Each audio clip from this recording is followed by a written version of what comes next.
What if the entire system is designed to keep you playing no matter what? So much that even when you think you're rebelling, it might just be another pre-scripted path that ultimately serves the system. How many others? In David Cronenberg's 1995 film Existence, game developer Allegra Geller has come up with a new game that blurs the lines between objective reality and the virtual reality gamescapes players experience while plugged into a biotechnological console via a special bioport. The bioport allows interface between the pod and your nervous system. The way that Existence describes this blurring of the line between reality and simulation feels eerily relevant today. While we're not plugging into grotesque bioorganic VR consoles yet, we are increasingly living in a world where perception is shaped by layers of artificial influence. 1. The narrative over objective reality.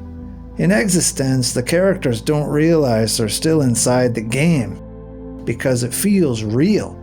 Similarly, in our own world, we are immersed in narratives, media, politics, social media, and corporate interests that shape how we perceive reality.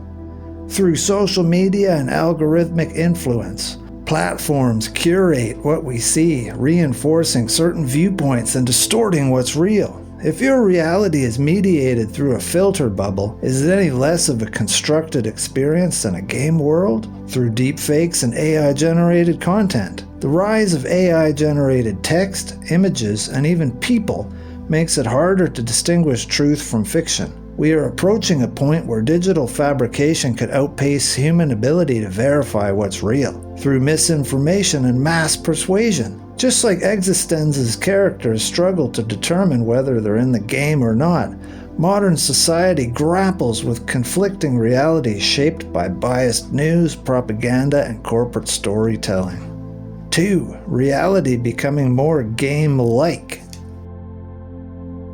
In Existence, reality is layered, interactive, and at times scripted. Our own world is starting to resemble this through the gamification of life. Social media runs on dopamine loops, likes, shares, achievements, similar to gaming mechanics. Political discourse, financial markets, meme stocks, crypto, and even work are designed with game-like reward systems. Augmented and virtual reality. With AR and VR and the metaverse, we are inching closer to persistent digital overlays on the real world, where distinctions between physical and digital existence blur.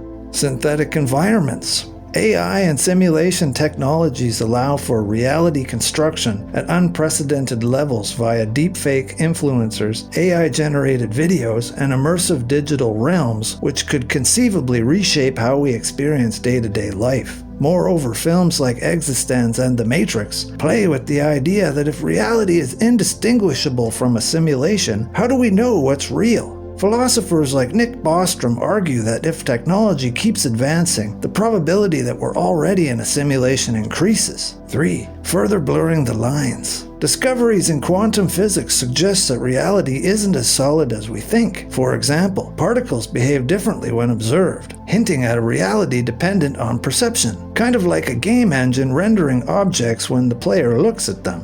Additionally, when and or if AI eventually simulates consciousness, does that mean real and simulated minds could be indistinguishable? Will we all have to undergo regular Voight-Kampff tests a la Blade Runner?